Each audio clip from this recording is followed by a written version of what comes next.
most black bears in the wild will avoid people unless a person gets between a mama bear and her cubs, or if it feels threatened for some reason. But it seems that over the past couple of decades at least, the black bear around South Lake Tahoe in California are not as afraid of people as they probably should. They have learned that humans throw away a lot of food scraps from their homes and restaurants and leave them in easily accessible garbage cans. The bears have also learned in some cases to open latches on homes and through windows and doors, and this can be a problem for both the human and the bear if their paths cross. Welcome back to Bee Provided Conservation Radio. I am your host, Marcia Civic. I am excited today because I have two guests on the show to discuss coexisting with the urbanized bears in South Lake Tahoe. They collaborated on a new book, Living in Harmony with Wildlife in Lake Tahoe. This book is a great resource for everyone living in and visiting Lake Tahoe. It is educational as it teaches us why these bears become so urbanized and offers tips on how people and bears can safely coexist with each other. So joining me on the Zoom call today is Lori Howell Thompson, the author of the book, and also with Lori is South Lake Tahoe black bear expert Toogee Sielsch, who is also referred to as the wildlife whisperer of South Lake Tahoe. Welcome to the show, you two, and I would like to start off with both of you introducing yourselves and giving our listeners a little background on how this collaboration started. Well, my name is Toogee Sielsch. I'm a 40-year resident of South Lake Tahoe, and over the last 20 years, I've kind of gotten deeper and deeper into studying our urbanized black bear population, which kind of started about 20 years ago. And although I'm not a wildlife biologist, I'm more of a boots on the ground field type of person. I don't consider myself an expert on all things black bear, but I do feel that I probably have the best knowledge of our local urbanized black bear population here in South Lake Tahoe than anyone else on the planet. I'm Lori Howell Thompson, and I grew up in Rubicon Bay, which is another west shore of Lake Tahoe. And we have our own cabin in South Lake Tahoe. And getting involved, I met Toogee through just an acquaintance of some function that we happened to be in. And at the time, listening to what he was talking about, I thought, this is what I need to do, especially since we're a homeowner and we do rent our cabin out periodically. I want to make sure that those who came into our cabin were educated on what to do and not to do. And also, too, the bears are becoming extremely domesticated, very, very friendly. And it's a kind of a dysfunction. It's an attraction for people to want to do selfies. So we're actually seeing things like this happening in our area of our cabin.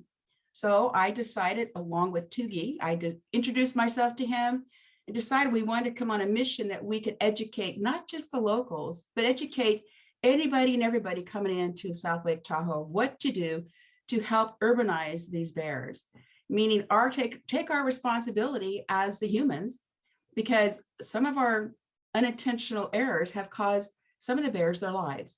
So we decided this would be the best way to do it. I have learned so much from Toogee. He's a phenomenal educator himself, and he's taught me a lot of things. And the one thing that we really have come to a common ground that we agree on, neither one of us stand politically. We don't get into the politics. What we get into is what is important, is educating humans how to coexist with the bears in Lake Tahoe. And actually, it'll be bears throughout California. Congratulations to the both of you on this book collaboration, and getting together to do this is great. And has the book been very well received since its publication, especially up in the Lake Tahoe area? So it's been a phenomenal journey. The book has taken off. It's selling in about 5 or 6 places in South Lake Tahoe. It's on my website. We try to do book signings together. We try to talk to the community. I want to take it into the schools. I want to talk to students. One of my goals this year, and I'm hoping Toogee's on board for this, is I would like to make an ambassador of a student in a high school. Let them go ahead and be really part of this wildlife. This is how they can educate their friends and continue to make it for many decades down the road, how we can help this. So I do have another book I'm working on, and it's the bears teaching the human children of what not to do to keep them, unfriendly, not unfriendly, but where they're not becoming friends, where they can learn how to keep them in the wildlife and respect it.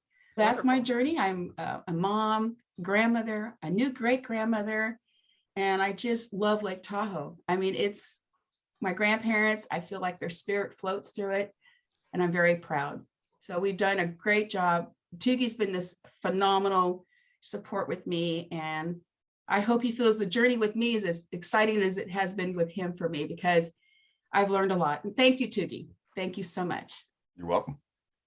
I would like to get into a little bit more about what's happening with some of the bears in South Lake Tahoe. For almost the first 20 years of me living here, between the early 1980s and around the early 2000s, you only heard of somebody seeing a bear around town, maybe once a year, maybe once every 2 years. It was a completely different thing. So this urbanization of these black bears is a relatively new phenomenon. And it's not a new phenomenon just here. It's also happening in Aspen, Colorado, Durango, Colorado, Gatlinburg, Tennessee, Asheville, North Carolina, Mammoth, California. Anywhere you have an urban environment that borders along a wildland environment, they have that urban wildland interface with a population of black bears. This has become a thing. And it's not just black bears. Also, I recently worked, in 2020, I worked with a National Geographic photographer that was doing a story on urbanized wildlife in the United States. And that article was just published in the July issue of National Geographic. There was 2 photos in that story that I actually helped find the bears and helped set up. And I'm very, very, very proud of that work. But the main thing about those 3 species in that article, and especially black bears, is those species are highly intelligent. Black bears have an intelligence level almost that of the great apes, believe it or not. They're highly adaptable, right? They can zig and zag, no problem. And they're opportunistic feeders. In other words, what that really means, I mean, we would call them omnivorous, because black bears are 95% of their diet is basically vegetarian. But they can eat such a broad variety of different food sources, including our human food and trash, that it's very easy for them to survive in this situation. And they've changed their behaviors. These urbanized bears have very different behaviors than their wildland cousins. Physiologically, let's say they're about 25% larger than their wildland cousins. Makes sense. They're far more comfortable around humans. In other words, they're conditioned to being around humans, and they have a pretty decent comfort zone with it, where a wildland bear would probably just run away from you. And they become habituated to our food sources. And here in Lake Tahoe, I hear all the time, everybody wants to blame everybody else. Well, it's the tourist faults that are feeding the bear, and it's the newcomers that just moved here from the city. That's not the reality of the situation. The reality of the situation, it's we locals, 52 weeks a year, that are providing food sources for bears, and especially at places like apartment complexes with dumpsters that have a locking mechanism, but that human has to use that locking mechanism. And laziness can run rampant in those situations. So that's what stay on top of it. Yeah, that's what we've created. And so, yes, we've created this issues, but our black bear population density here in South Lake Tahoe, it could easily be considered one of the highest black bear population densities on the planet, if not the highest. Yeah, I think you gave me a number before we started talking. Was it 2 to 3 black bears per square mile? Yeah, some studies are ongoing, and there's some preliminary results. And through those preliminary results, and I've actually helped on these studies, the feeling is that we have a black bear population density somewhere in the neighborhood of 2 to 3 bears per square mile. Now, let me put that into perspective. The estimated black bear population of Yosemite is about 500 bears in 750,000 acres. That means they average one bear for 2.3 square miles. You can see the discrepancy there. And our urbanized black bear population is off the charts. It's way higher than any natural, either prehistoric or even today, natural black bear population density would ever be. So what changes have you seen? Have you seen any changes in behavior or physicality of these bears with this increased density population that you mentioned? Some of the behaviors that are changing. Black bears are they're pretty solitary animals, other than when a male and a female mate, and that's kind of a hit and run situation, and a sow raising her cubs. That's the only time you really have interaction between black bears in a more social type of way. Now, what we're seeing here is, for the second time in 2 years, this winter, I've documented 2 very large male black bears, and whether they're related or not wouldn't make a difference. 2 very large male black bears denning under the same crawl space, about 10 to 15 feet from each other. Oh my God. Perfectly comfortable with each other. I've documented 3 males on a couple different occasions moving through the environment together as a group. Again, unheard of behavior, completely off the charts. Why is this happening?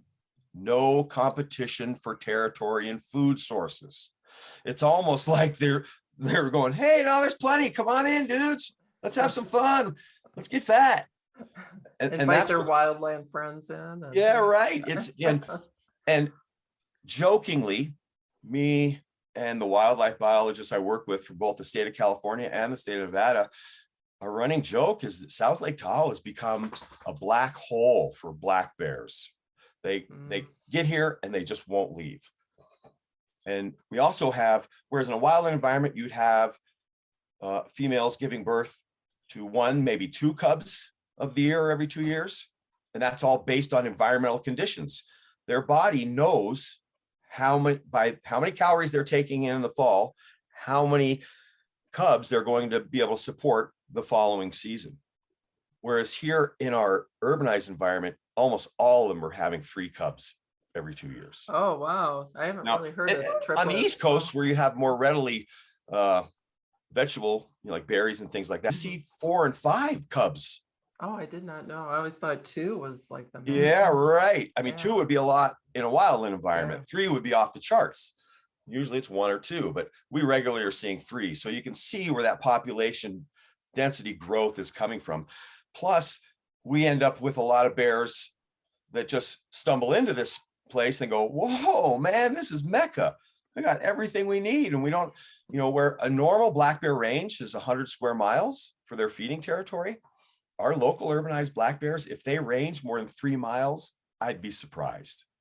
Yeah. Think about that. 100 square miles to 3 miles. 3 miles. That's amazing. And when these are there collars on to track any of these? Do you use any? They're used. I don't. That would be the Department of Fish and Wildlife. Oh, okay. Yes, they're doing that a little more to try and learn more about them. Collar tracking with bears is somewhat problematic because the collars aren't specifically made for bears. There's been some issues. They can tend to get them off. In 2019, I actually, with both California Department of Fish and Wildlife and Nevada Department of Fish and Wildlife, I found a bear whose collar never functioned. It was growing into his neck. It never came off. They're supposed to be able to come off at they wear out, and a spacer wears out and they come off. This is an over 400-pound bear that the collar was literally growing into his neck. It had already broken the skin and going through, and it was probably going to kill him eventually. Wow. And we were able to tranquilize that bear. That's bear B33. It's a friend of mine, helped him quite a bit. They tranked him under the house. We removed the collar. They put some antibiotic salve. That was in 2019. I just checked on him week before last. I see him every summer numerous times. We know each other pretty well. I kind of keep tabs on him. He's probably taught me more about black bears, urbanized black bears, than any bear. And what's cool about B33 is he's not what would be considered a conflict bear. In other words, he's not a breaking and entering bear like some of our bears do. He's a trash bear, and he's he's learned that our trash provides really easy calorie sources. When I say easy calorie sources, physiologically, black bears are made to forage most of the day. So they walk along eating little bits of berries, grass is like 85% of their diet in the spring and the summertime, spring and summer grasses. But they kind of just walk along and like a horse or a cow would, right? Eat some bug larvae here, rip that stump out. They kind of graze along. Yeah. So to obtain during the summer, those about 5,000 calories a day that they need to live on, they would probably spend anywhere from 8 to 12 hours foraging for it. And then as they go into hyperphagia, which is in the fall when they ramp their calorie intake to prepare for overwintering in the den, they quadruple their calorie intake. So they're up to 20 to 25,000 calories a day. And again, now at that point, in a wildland environment, they're spending 16 to 18 hours a day to get those calories. Here in our urbanized environment, they can go into a dumpster and spend half an hour and get half those calories. Wow. Yeah.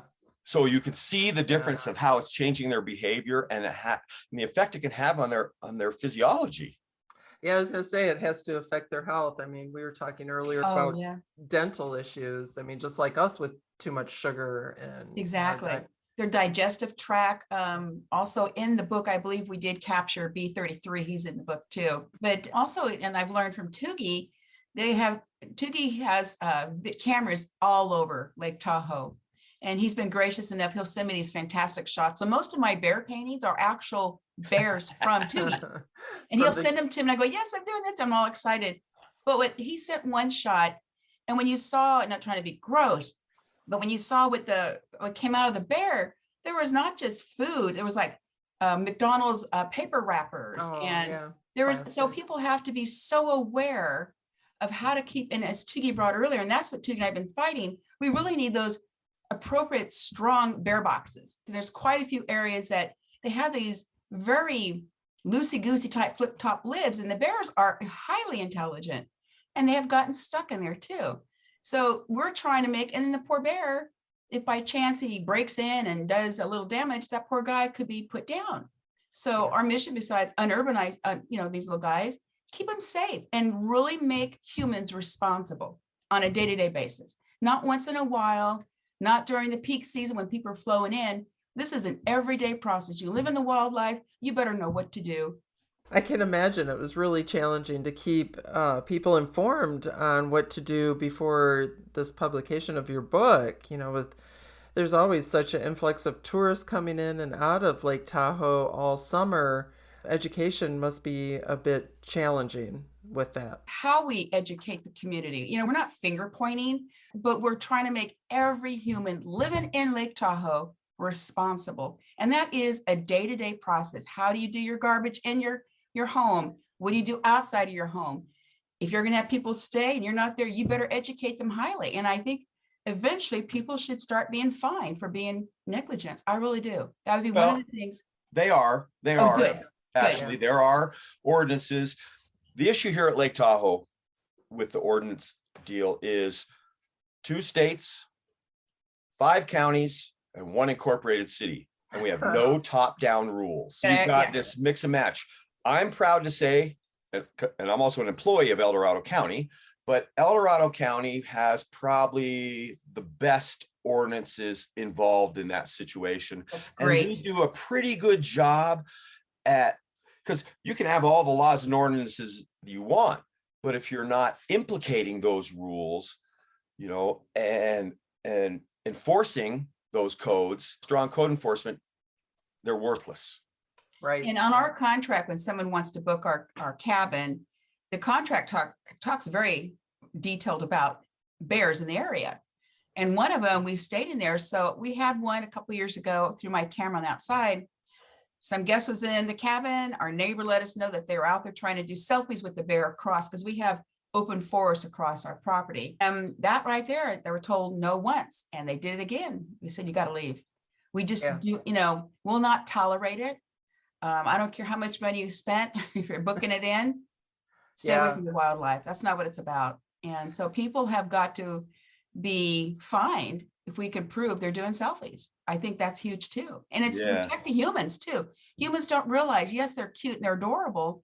They're more afraid of you. Their claws are long. Totally. But bears, you can be out there. They really don't want to come up and attack you. That's just not a bear's nature. You get in their way and you're going to bug a bear and they've got cubs. You better not run, just back off and leave that baby alone. So it's just, they are really more afraid of us than we of them. And we have to learn.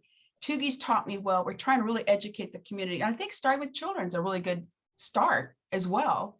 I've got my book going through the USDA in Nevada, as well as Lake Tahoe. Good. And this year I'm hoping to I want to rock some more soil. I really want to get out there and just really make it so it becomes almost breath, that they're thinking of how to really coexist with the wildlife. And I agree. And I love that this book is it's laid out well. Like I said, it is like a nice little handbook that should be in everybody's cabin and home in Lake Tahoe or anywhere where there's wildlife. That's one of the missions I'm trying to get to see someone would give us a grant. So that way they can buy a lot of books and I can give them out, because if sometimes I want to just have them in their hand, I want to have them in each of the cabin. But so that's one of my goals this year, is I'm hoping someone will give us a grant and say, okay, these, and I can justify, yes, these books are going here, here, and here, get them into the schools. I think if we just get the tools in their hand, I think that's going to make a huge difference. And this year I am coming out with another book where, again, the bears will be teaching the children.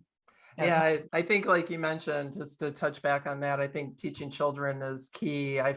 In the work that I've done with the podcast and talking to other people who work with communities with wildlife, they concentrate a lot on the children, because children have a lot of influence on their parents as well and their future. And they do. And I think what I've learned is, if a child any age takes that responsibility, wow, I'm like an ambassador of a high school, it just makes them feel really good about, this is my environment. I'm not just living here. What can I do to help educate? What can I do to be part of my community? And I think that's what Toogee and I both agreed on. It's a critical piece that everybody takes the responsibility. We're not trying to make a person feel bad. We want you to be educated to feel good, that you can help us succeed. And I think, I don't remember the numbers, but Toogee had a goal, how long is it going to take us to get these bears urbanized back to the wild? Well, we started with the book. We're going to continue. Toogee's been working on this for a long time. And I think the more we have, his success rate for this mission will come hopefully sooner than later, is one of our goals. This year, because previously I've shied away a little bit from the youth component, because I hadn't found a way in my own head to really get that sticky knowledge going, because that's the whole thing, especially with children. You really need to make it sticky.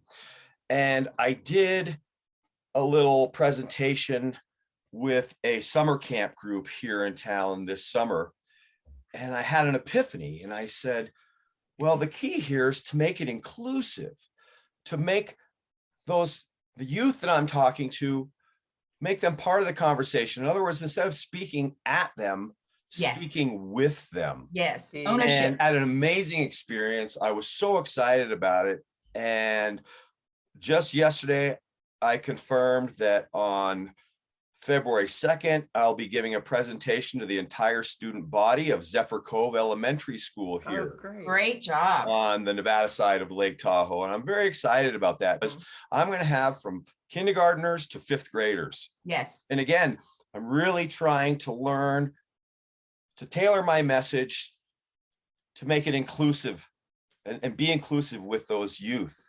When I speak to adults, although I'm not a biologist, I still know all the terms, all kind of the scientific terms, what they're saying and the concepts.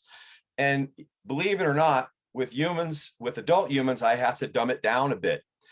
And I tend to go off on little tangents and I forget. I get so excited. I'm very passionate about this issue. And I'm so excited to share my knowledge of what I've learned in the field with people that, sometimes I kind of forget. I have to bring myself back in. I watch for the eyes when they start glassing over. I'm like, oh, all right, I'm back down to earth, Toogee.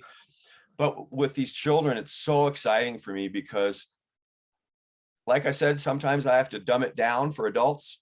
I don't with children. I have to speak Interesting. up to children. It's all about speaking up to them, Right.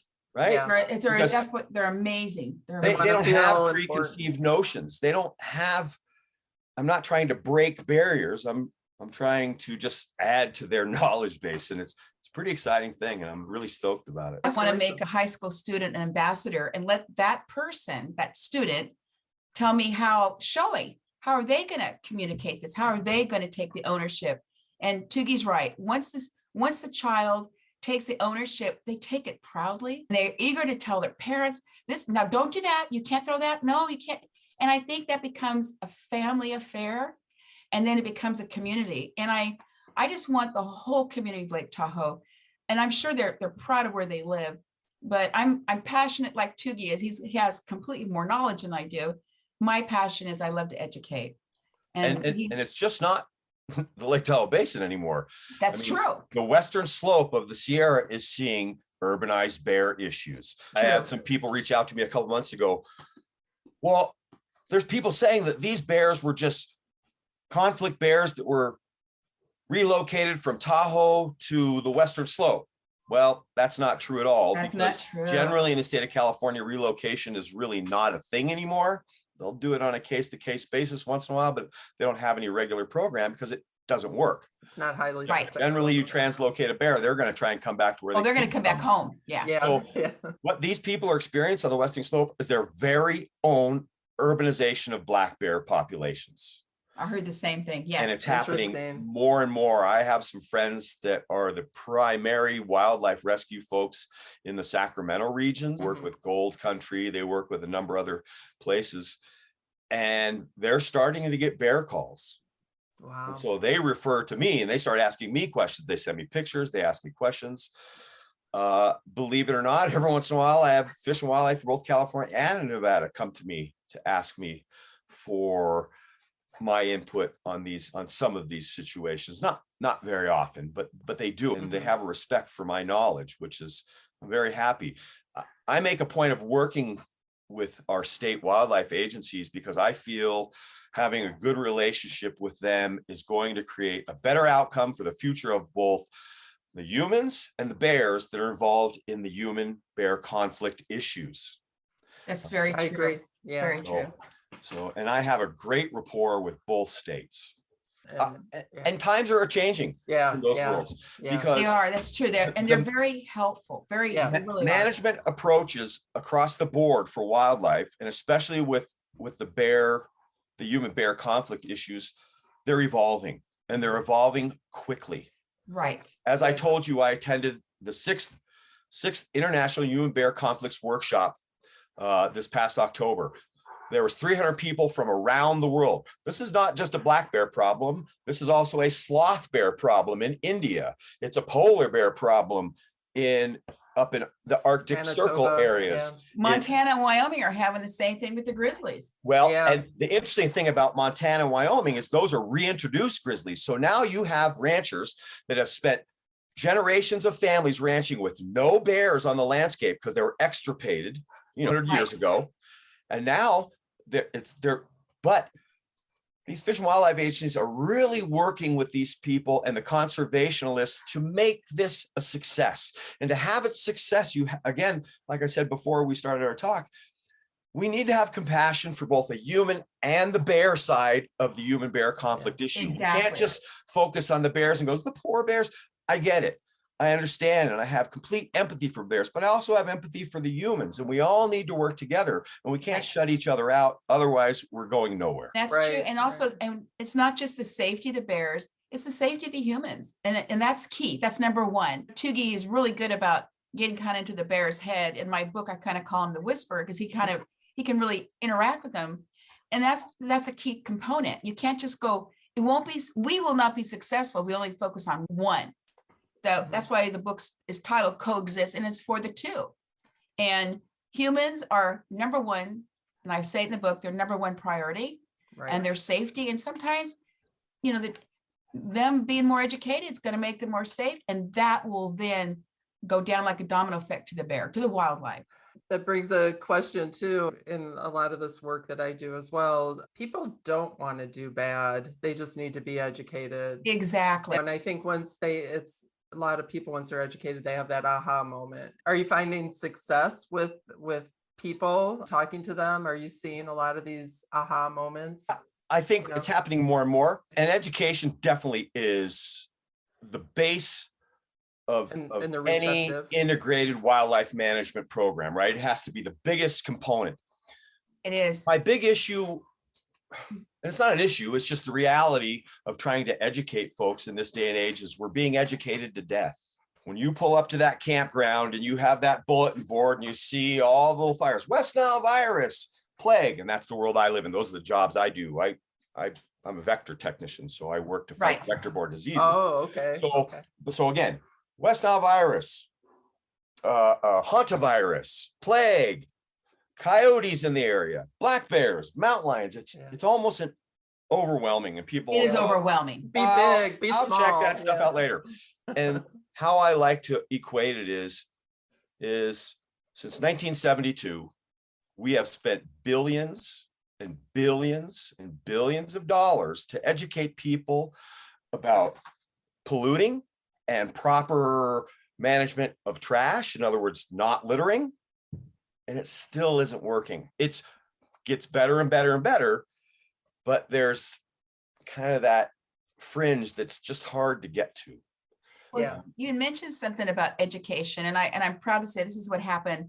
We were in Lake Tahoe end of last year, and I happened to be, and this lady came up to me and she goes, because she saw, my pictures on the book. She goes, I have to tell you, I love your book. And this is what happened to me. She said, and I didn't know, if it wasn't for your book, I wouldn't know how to respond. And I was curious. I said, what happened?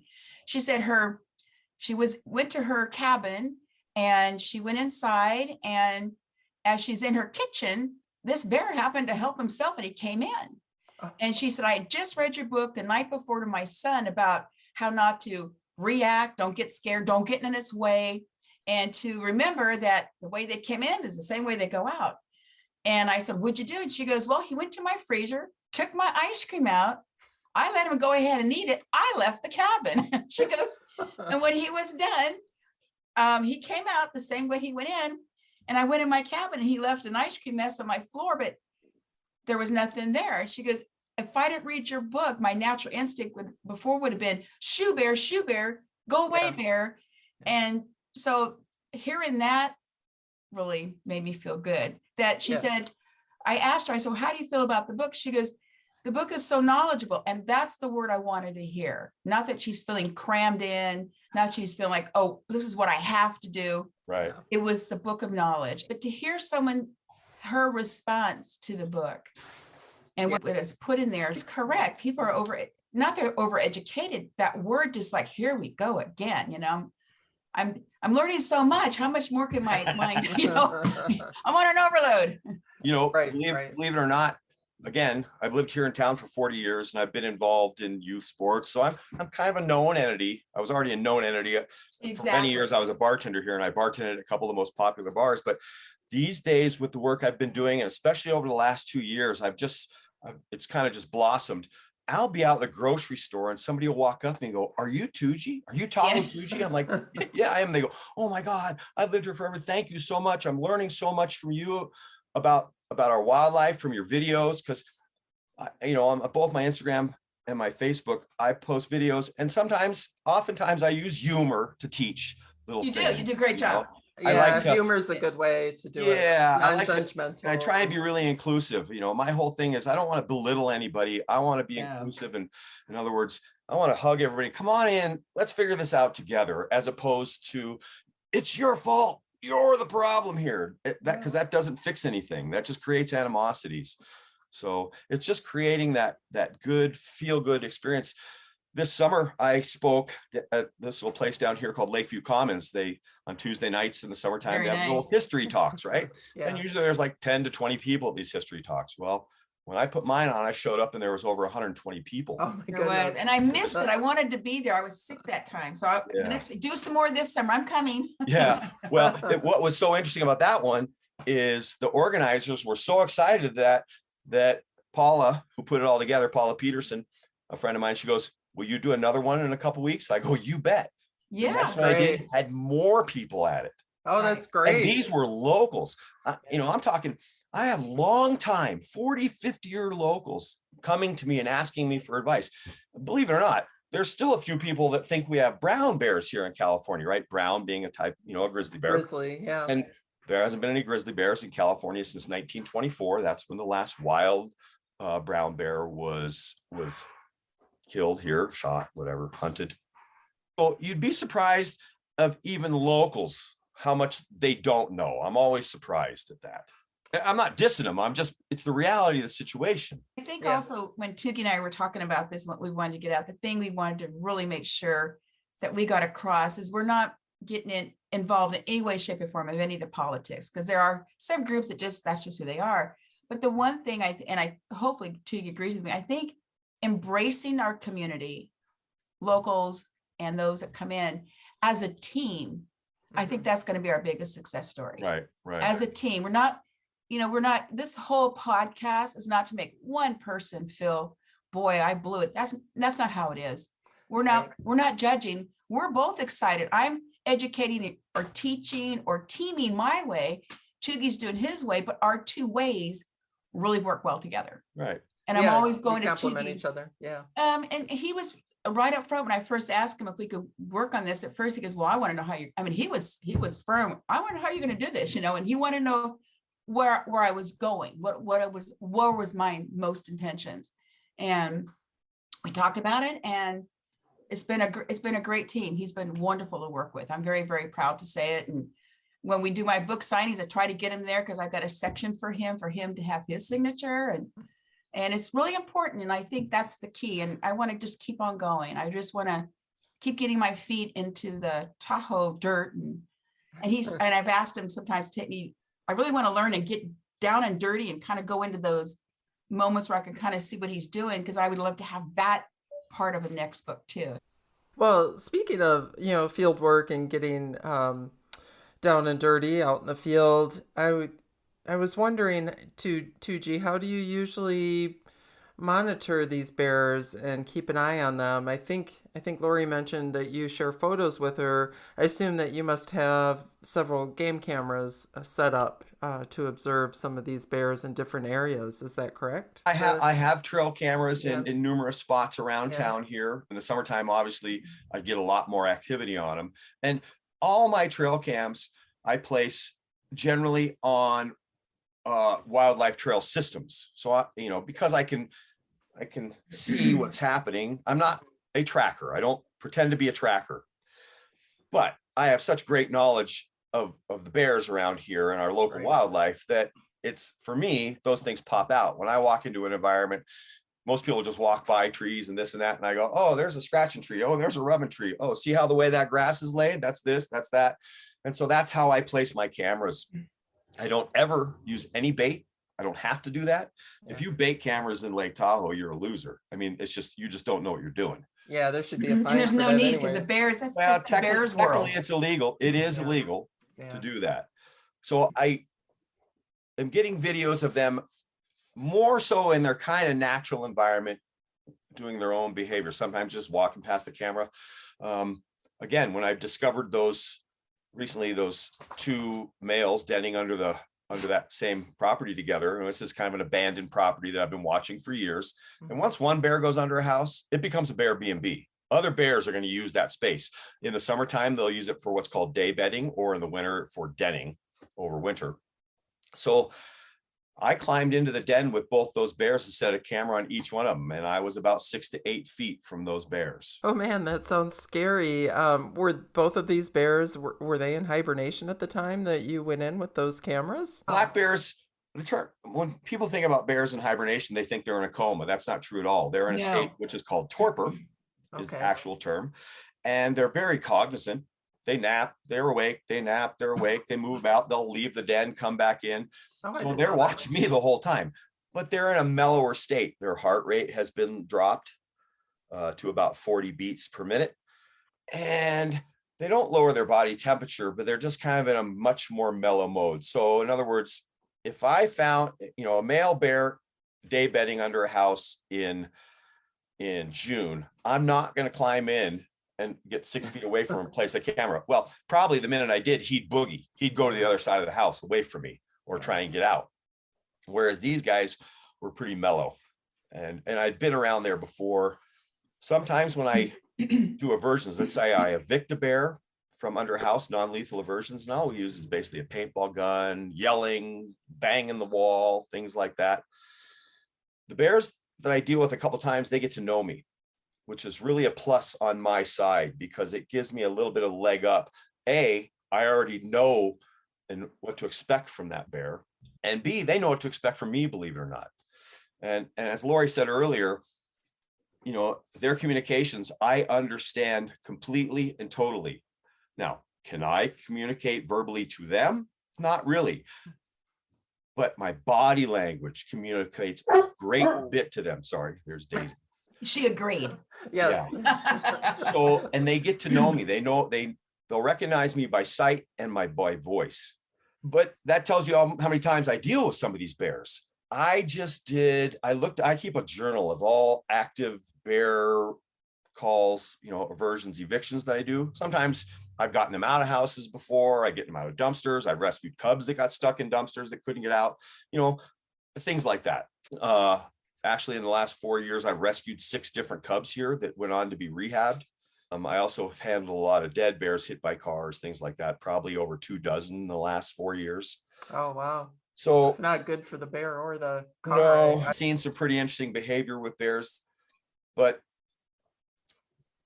yeah, this knowledge, it's gotten to the point now where it's like in my head, it's this little Rolodex. And I go, okay, this situation, or it's this bear. And I kind of have an idea of what they're going to do.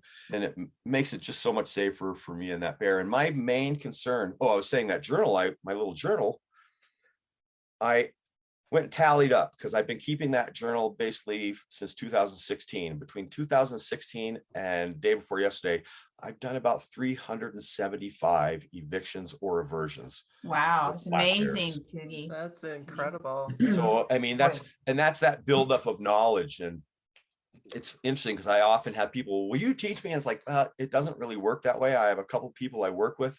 They have to have a pretty decent beginning knowledge before I'm going to let them in, and I have to know them because I got to like them because I got to want to hang around with them. But yeah, I was going to ask, because evicting a 500-pound bear or something like that, you can't do that. Oftentimes I do it by myself. Wow. But certain situations, it's good to have a second with me. Like when I did that the other day, I had my friend Leona Allen with me. She is a ex-firefighter. She's on the Lake Valley Fire Board of Supervisors, or Board of Governors, I guess you said. And she, in the summertime, she works part-time for the U.S. Forest Service doing what she calls human patrols, but it's bear patrols. In other words, she goes around and trying to keep both the bears and the humans kind of honest, not getting into trouble with each other. So she has a pretty good working knowledge, and she was born and raised South Lake Tahoe native. So you know, she's one of the people that is these days my go-to. And a big deal in these situations, they have to have complete trust in me, and I have to have complete trust in them. Yeah, it can be dangerous. But we don't go in willy-nilly. We plan everything beforehand. We have a plan, we have a backup plan, and then we have our plan. And in all those 375 activities I've told you about, I've never once put a bear into a dangerous situation. I've never run a bear into a car. I've never had a bear injured after one of my aversions, and I've never put a human in danger. I've scared a couple of humans. I've had bears run around a corner and I've heard, ah, I went, ooh, there's people there. Oh no. But so there's a lot of factors. When I'm doing an aversion, I have to know the layout of the land. I have to know the safe spot. Like if I'm right next to Highway 50, I have to know that my actions are not going to put that bear in the middle of traffic. Right. You don't want to run. Right. Yeah. And so that's where other people come are very important, because sometimes when I get a bear from her house, I'm under the house with the bear. The bear leaves before I do. So once it's out, I have no control over where it goes or what it does. And in those real close proximity to a lot of people in traffic, I need other people to say, you block this at all costs. This bear doesn't move past you. Yeah. But I think also too, Toogee, one of the things you have, and not everybody's going to have it, and it's a unique thing. I mean, I've observed you, you've shared some stories. You have patience. And it's not, he has patience, he can wait the time out. Yeah. And I think one of the stories that really touched my heart, he was talking about, I guess there was 2 cubs up in a tree. Toogee literally sat down and waited hours. That was a year ago, October. Exactly. October of 2022. 22.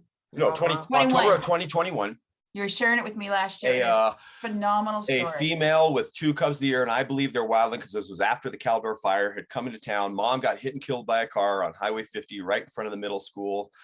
Cubs are up a tree, and so I got Caltrans to let me keep her body and let it stay there to keep the cubs there overnight. When I showed up next morning to remove the female's body, the cubs were gone, and I was freaked. I'm like, oh my gosh, because they don't know what's going on.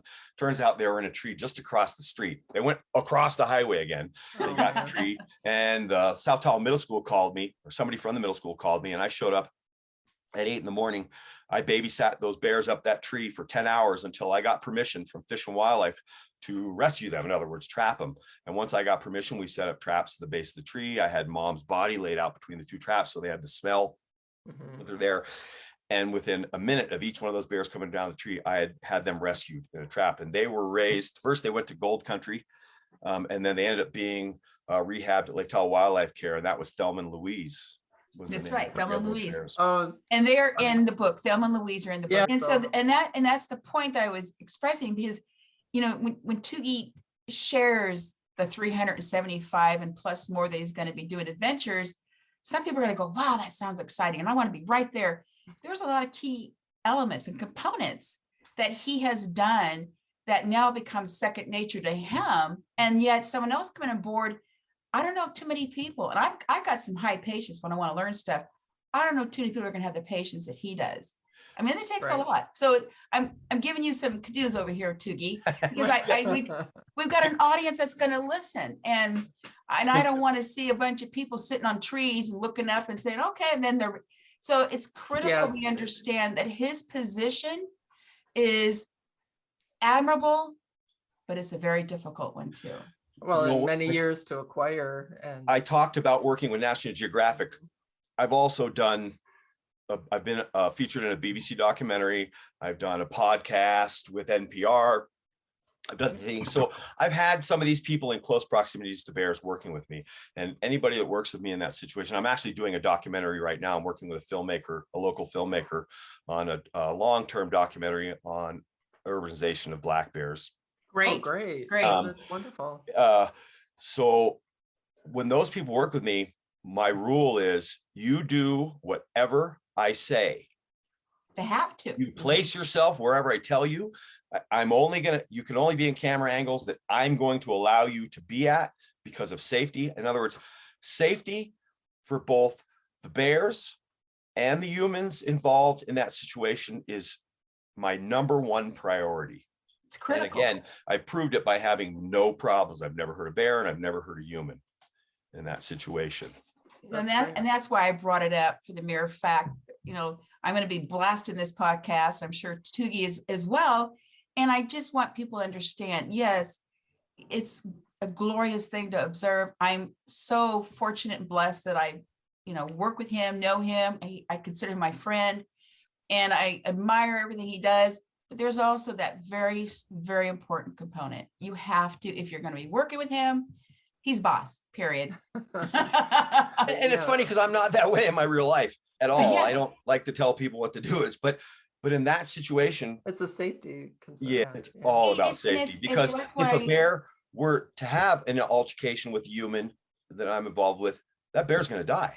Yeah, exactly. I can't have the human being injured or the bear dying. I couldn't live with that. No. So I'm very strict about that.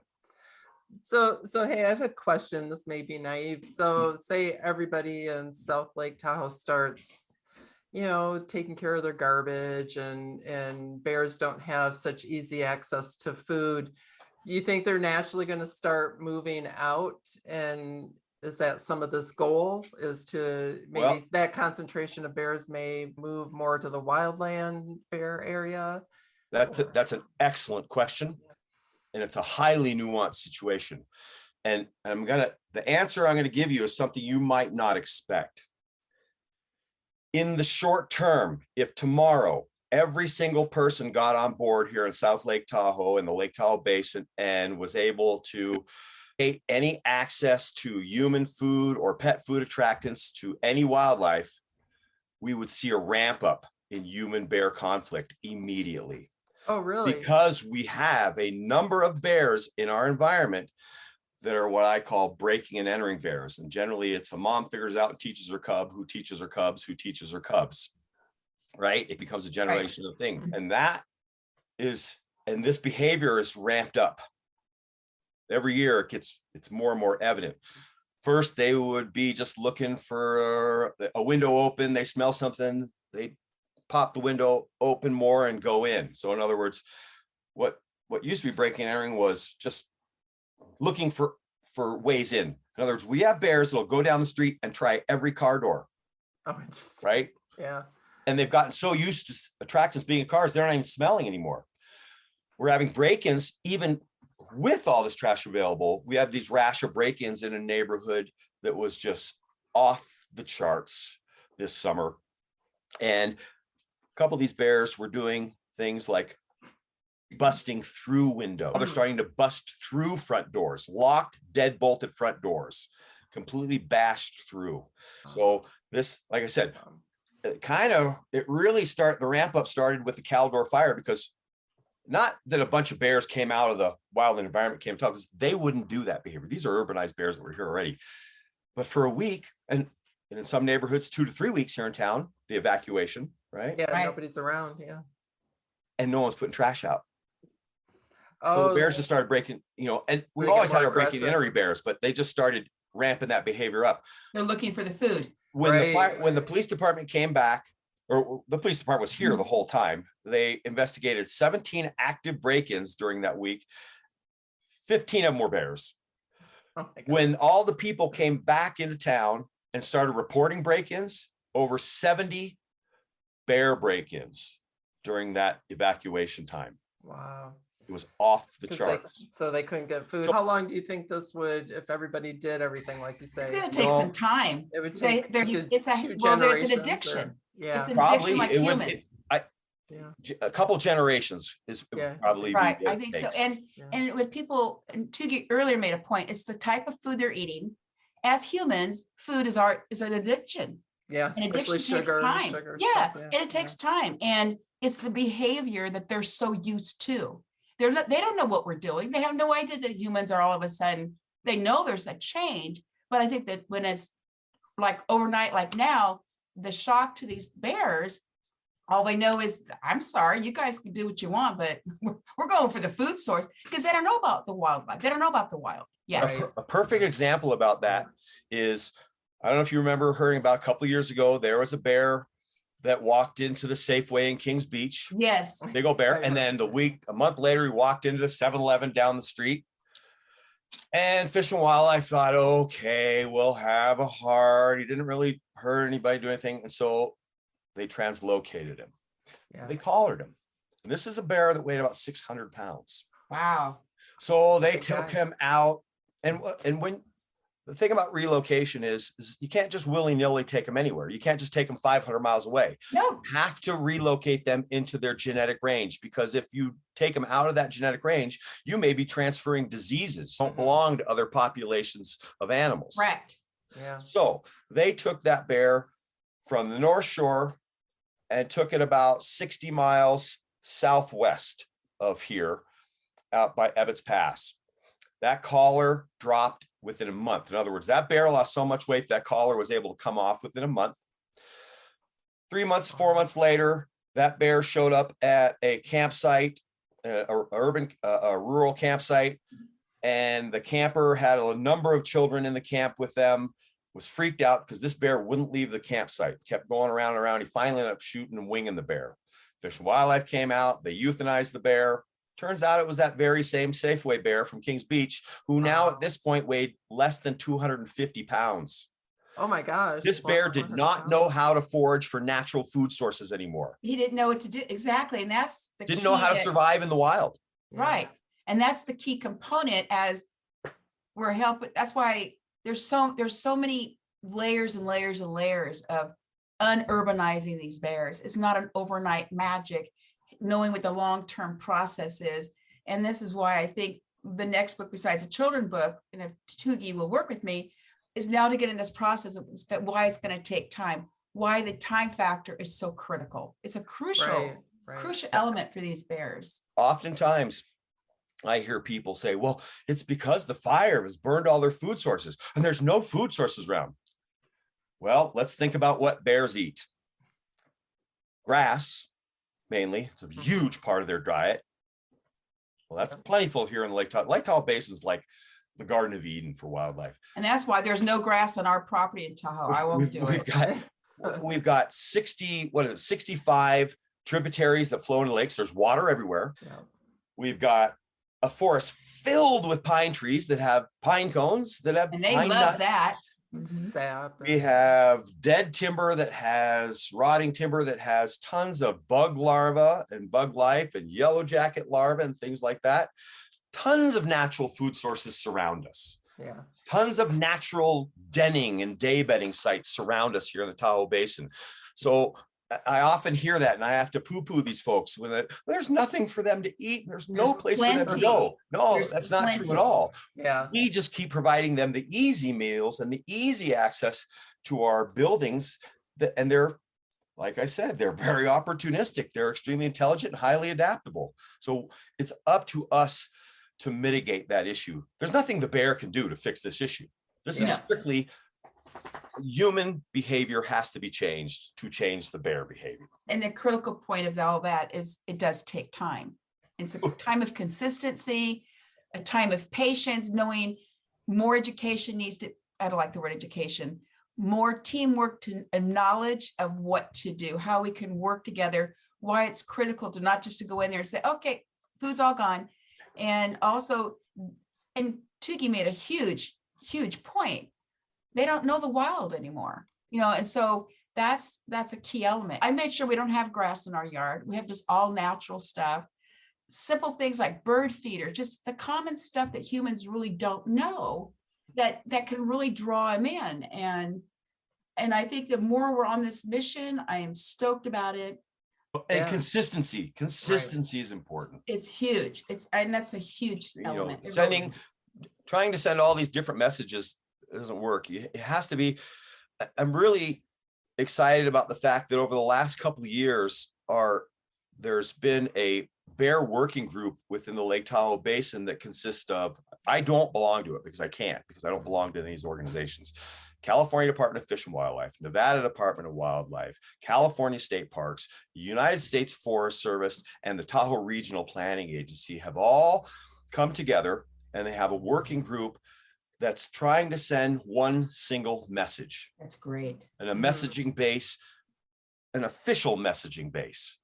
And boy, I applaud the work they're doing. I've actually supplied them with videos for some of the educational material they put out. They've reached out to me for things like that. And boy, I'm so on board. I wish I could be part of that working group so much, but because I'm not an employee of any of those agencies. Oh, that's what I was going to ask. You have to be an employee. And most of them are biologists. I mean, again, I'm not a candidate to be a field biologist for that Department of Wildlife because I don't hold a biology degree. I'm just a local dude that knows more about our local black bears than anybody. Well, because you deal with them, you're one-on-one with them, and you were very clear when Toogee and I started talking about all this, that the thing that was, he emphasized over, he goes, I'm not a biologist, but I'm full of knowledge and experience, and I like the word consistency. So I think that's a good goal. We just stay on it. We don't waver. It's good that you two started the conversation going with this book, and I hope it does open doors for consistency of some of these lessons to be learned and keep the conversation going. So I think that's great. I know I don't want to be mindful of your time as well. So we've been chatting for quite a while. So is there Wow, it's any, been fun. I know that always happens. So I know I always start with all these questions and then we get sidetracked into conversations, but is there any other messages? We talked a lot of messages that you want with this book, but is there anything additional that you may want to tell our audience? For me, it's just the fact that, again, we're not pointing fingers. We need them to be a team, just to be aware of their surroundings, to realize, enjoy. In the book, I keep emphasizing, I don't want people to say, oh, I'm not going to go back to Tahoe anymore because of the bears. No, come up there. We're blessed from God to have this gorgeous place to say it's ours. Go up there and enjoy it. Take the ownership of being proud that you're a team that wants to every day or whenever you're up there say, this is my country. This is my area. And what can I do to really be part of this team? And I think that is probably the biggest message I want to send out there, that let's enjoy it together and let's learn from each other and talk about it, but yet enjoy it. Enjoy it with your heart. It's a place of love. It really is. How about you, Toogee? Well, ditto. What Really, she said. but in this day and age, it's so important that when we either live in or we're vacationing in a wildland environment with wildlife regularly moving about us, it's so important that we be cognizant of that wildlife and make sure that it's a priority that we keep that wildlife safe. And I bring this up because over and over and over again, we see these videos out of Yellowstone of selfies with bison and selfies with grizzlies. And I know, I cannot imagine anyone that has the nerve to put their back to a large wild animal. I don't ever take my eyes when I'm in the presence of a wild animal. I am glued to that. Right? Matter of fact, I don't even like using my phone to take pictures. Even when I'm doing work in the field, I do it really quickly because the minute I put that camera up, take a picture, what am I paying attention to? My camera, not the animal. And it's a good point. And just a second could change everything in that moment. Yeah, all of a sudden something could just be right there. If we could just learn as a society to have far more respect for our wildlife in their wildland environment. And one thing I want to say, there's a lot of people that from the city, they come up to Tahoe and it's a lack of them knowing, lack of knowledge. They'll come up there and we have a saying sometimes when the vacationers come up there, it's like, where do they leave everything? They come up and they're so happy to be in this. They kind of get so free for all that they kind of lose that little bit of, okay, let's pay attention to my surroundings. What do I need to do up here? So it's a little message to them as well. Great to have the city folks up there. It's wonderful, but just kind of do some research. If you're going to stay at a cabin or stay someplace, almost everybody I know, and I'm one of them, read what they have to say about it. That's my goal. I'm hoping this year, like I said, I can get a grant. I want that book in so many homes in Lake Tahoe. And I think it'd be great when realtors are selling property or showing property, hand them a book, make it a gift. This is something, and I think just those little tiny steps, I think are going to make a huge, huge difference. And when I'm learning tremendous amount of patience from Toogee, I really am, because I'm one of those, as an artist and a writer, I want quick results, go, want it now, so I have learned to just really enjoy this phenomenal ride. And I'm learning.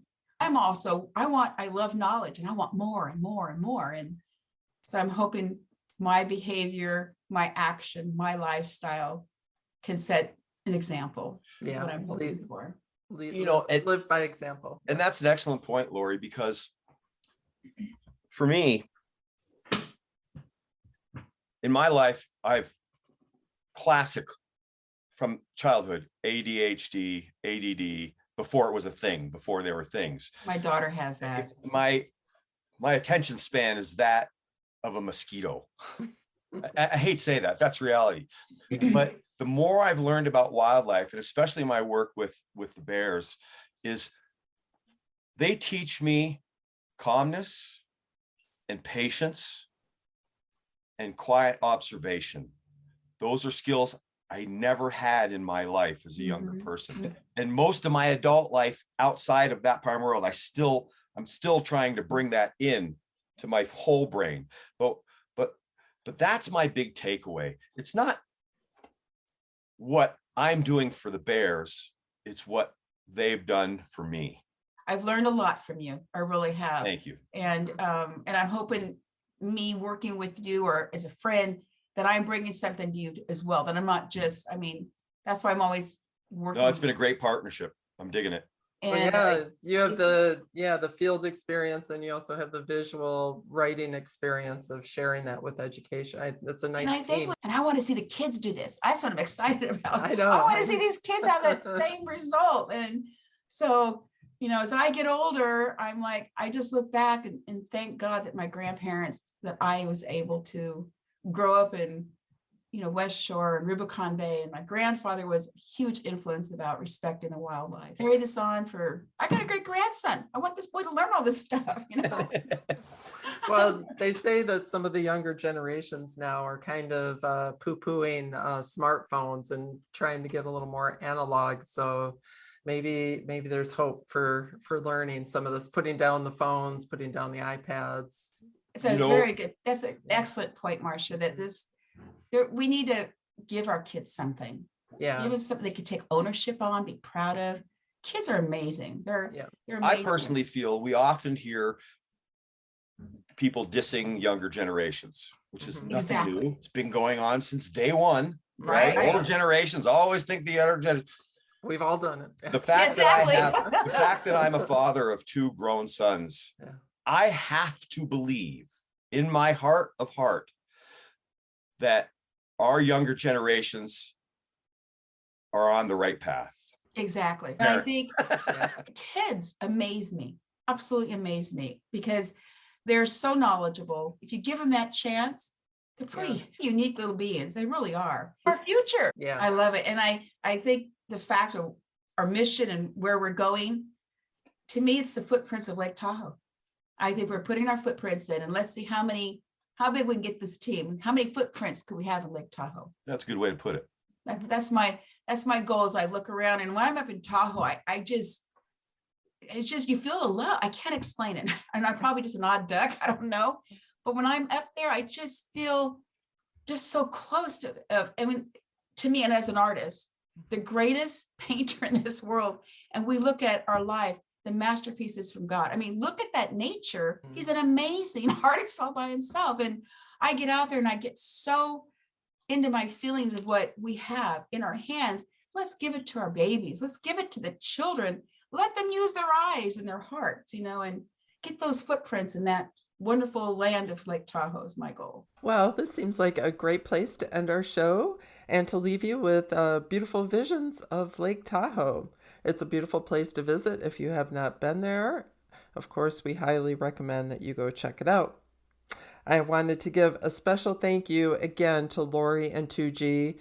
Thank you for joining me on the show and taking time to talk about the work that you're doing. Please check out their book, Living in Harmony with Wildlife in Lake Tahoe. It is available on Lori's website at www.inawritersmind.com. You can also follow Toogee's work on social media such as Instagram and Facebook under the name Tahoe Toogee. I posted some pictures of bears that Toogee provided, and those will be on my show notes on my website at www.beprovided.com. Today's music is from soundstripe.com. The song is Refuge by Andy Ellison. Thank you again for listening. If you like what you hear and find it informative, please share and leave a comment and let me know how we're doing. Thanks again. Stay safe and stay healthy, everyone.